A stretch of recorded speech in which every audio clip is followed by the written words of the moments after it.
DJ Lyrix here with DJclasses.com. In this video, I'm going to go ahead and show you guys how to do your setup. This is going to be a real quick run through on setup and how to be able to set up your Serato video. Having Serato already open, it is connected to my Pioneer DDJ SX2. Now, with that being said, there are a lot of different areas on how to use this, and I'm going to be making different videos on how to better use Serato DJ. An understanding of the screen, and then later on an understanding of the controller matched up.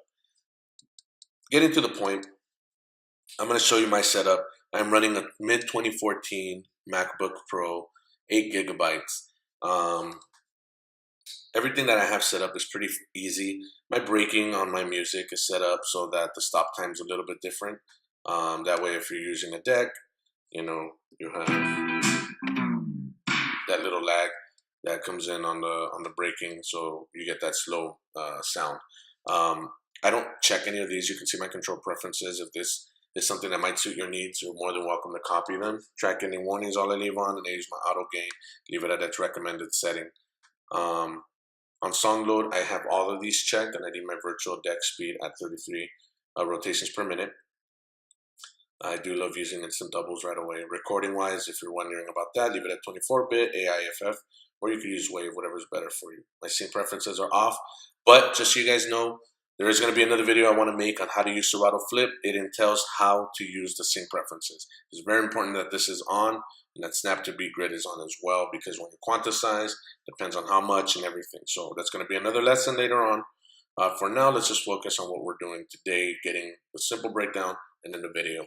Audio-wise, if you do have your turntables connected or CDJs, because the SX2 is a standalone and has DVS function, you will be using this. I leave my buffer at 5 milliseconds.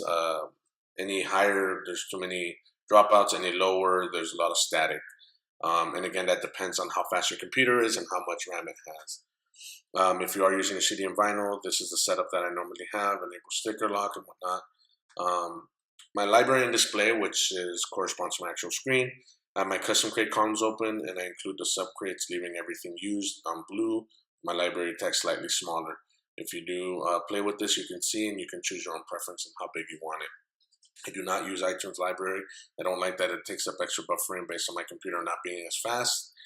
And then I don't use Pulse Locker as well. But if you would like to be able to get music on the fly, visit pulselocker.com and that'll help you out. As far as my mixer, EQ 6 decibels. You also have the choice of 12 decibels higher. My output is stereo. My monitoring is very simple. It's already set up. Up faders, as far as my volume on my up faders, I leave it a little bit higher because I like that fade in and out. Like my crossfader would normally do if it was set up differently, but I have my crossfader at a full cut, as you can see down here. But it is slightly different. If you notice that slight move, this is going to pertain a lot to how the crossfader works with video. And my mic auxiliary is right in the center. FX, these are the only ones I use right now. You can choose to add or remove and have your favorite effects list set up. I don't use any MIDIs to set up anything different on my stuff, but as far as your expansion pack, you do enable Serato Video, it automatically brings it up here, same way as if you enable Flip, it comes up here, or if you enable your SP6. And those options are all right here. If you do have your control for DVS function, don't ever disable this while playing, because it will stop your music. You're probably gonna drop out. Now, getting into Serato Video, these are the preferences that I have. This is based on a MacBook Pro 13-inch, okay? If you have a 15-inch and it has a higher RAM and it also comes with a separate video card, it's very important that you're aware that you can go higher on your preferences. I tend to go in this direction, but also be aware that if you're using anything like BPM Supreme versus Mix Show Tools or Video DJ Pools or anything like that, each video, based on how they record them, has a different setting on how it shows up on your device. It's harder for me to use my Mix Show Tools ones versus my BPM Supremes, because if I go higher on the buffer size, I get dropouts. So I tend to stay lower.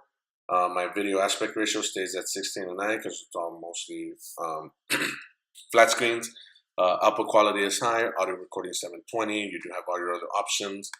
And here you can go through best or lower. I always stay between high and best. Arrangement, normal. because you don't want the screen being put anywhere else. Media treatment preserve instead of stretch, standard cut, or letterbox. If you're using multiple TVs, you want the V-Sync on and you want your frame blending on. Like I said, I leave my buffer size low, and as far as delay compensation for the words and everything, that's up to you. You have to actually test that out when you have your screen on. Now, just a quick setup. When your screen comes on and you do your mirroring, okay, because your screen mirroring will be here. You open your display preferences. Once you plug something in, it'll tell you which way you want to mirror, if you want to use the mirroring or if you want to use separate ones, screens.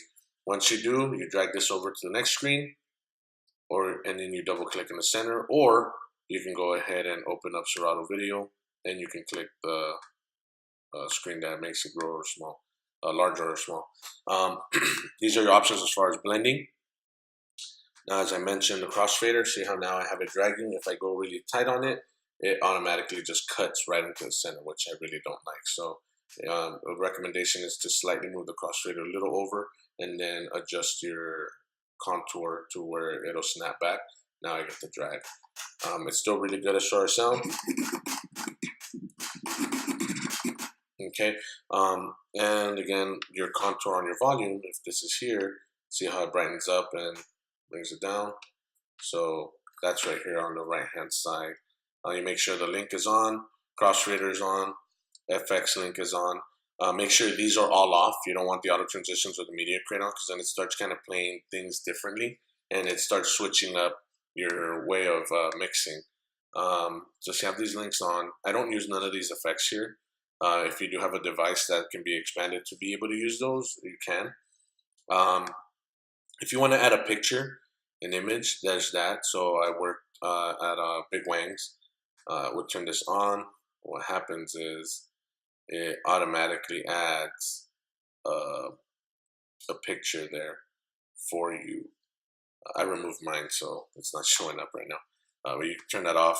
And this is your text. If you want a text to roll through, turn this on, and you'll have that coming through. Now, there's a slight little lag right now you're noticing, and the reason for that is because I'm recording for the screen grab, so that's why there's no delay on everything.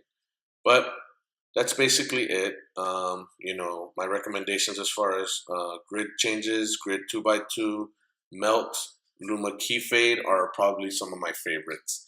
But go ahead and test them out yourself. See what fits you best, and let us know. Go ahead and write in the comments or anything like that. Now, I appreciate you guys checking out the video. If it was helpful and you learned something new, please give it a thumbs up, like it, and make sure you subscribe to this channel so you never miss an update. Also, go to djclasses.com now to sign up for our email list and get 5 free DJ tips sent to your email now.